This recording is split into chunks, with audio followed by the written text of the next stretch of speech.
नमस्कार साथियों। आज सूरदास की बात करते हैं। संत कवि सूरदास 1478 से 1581 ईसा वर्ष पूर्व। संत कवि सूरदास का जन्म मथुरा के रुनकता नाम के गांव में हुआ था। गोस्वामी हरिराय के भाव प्रकाश के अनुसार सूरदास का जन्म दिल्ली के पास सिंही नाम के गांव में एक अत्यंत निर्धन सारस्वत ब्राह्मण परिवार में हुआ था। 12 मई 2024 को उनकी जयंती मनाई गई। सूरदास जी जन्म से ही अंधे थे और कृष्ण के अनन्य भक्त थे। सूरदास जी जन्म से ही अंधे थे या नहीं, इसमें मतभेद है। कुछ विद्वानों का मानना है कि वे अंधे नहीं थे। जन श्रुति के अनुसार माना जाता है कि सूरदास जी जन्म से अंधे नहीं थे। वे कविताएं और गीत लिखा करते थे। एक दिन वे नदी के किनारे गीत लिख रहे थे, तभी उनकी नज़र एक नवयुवती पर पड़ी। उसे देखकर वे आकर्षित हो गए और उन्हें निहारने लगे। कुछ देर बाद उस युवती की नज़र सूरदास पर पड़ी तो वह उनके पास आकर बोलने लगी, आप मदन मोहन जी हो ना? इस पर सूरदास जी बोले, हाँ, परंतु तुम कैसे मेरा नाम जानते हो? इस पर वह बोली, आप गीत गाते हैं और लिखते भी हैं, इसीलिए आपको सभी जानते हैं।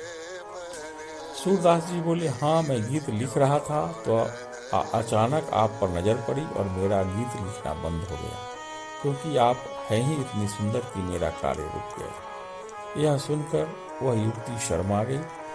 फिर यह सिलसिला कई दिनों तक चलता रहा। उस सुंदर युवती का चेहरा उनके सामने से नहीं जा रहा था और एक दिन वह मंदिर में बैठे थे, तभी वह एक युवती आई और मदन मोहन उनके पीछे पीछे चल दिए। जब वह उसके घर पहुंचे तो उस युवती के पति ने दरवाजा खोला और पूरे आदर सम्मान के साथ उन्हें अंदर बिठाया।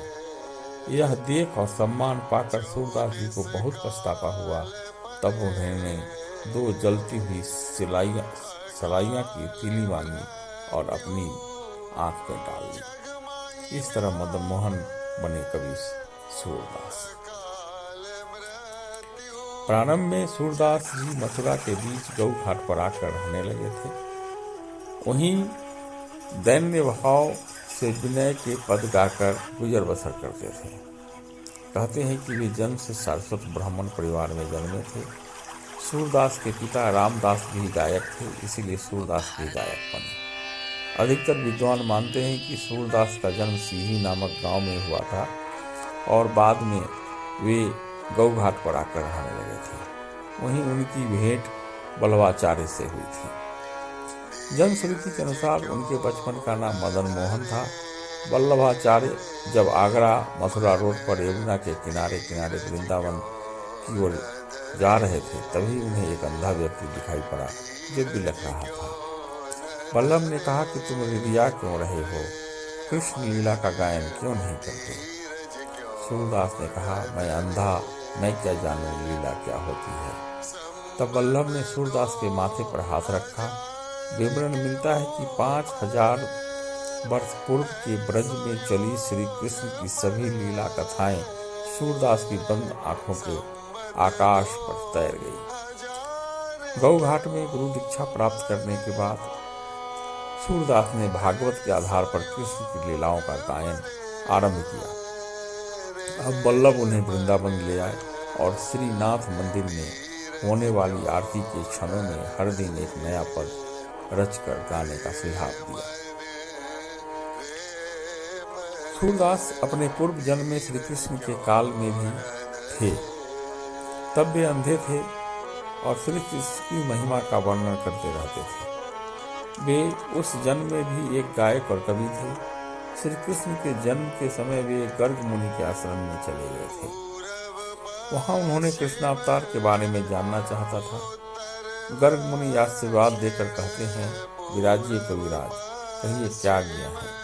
यह सुनकर वह अंधा गायक आंखों में आंसू भरकर कहता है, प्रभु, आप स्वयं ही ब्रह्मा जी के पुत्र हैं, इसलिए आपको सर्व समर्थ जानकर एक प्रार्थना लेकर आया हूँ।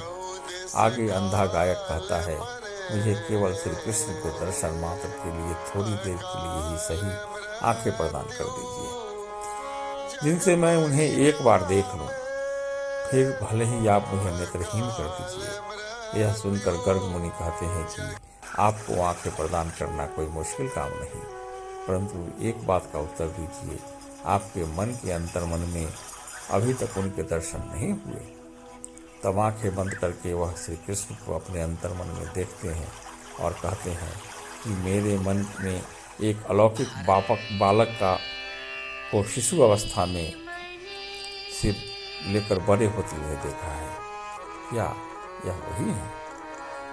तब गर्ग मुनि कहते हैं, हाँ ये वही है। यह सुनकर वह अंधे बाबा प्रसन्न हो जाते हैं।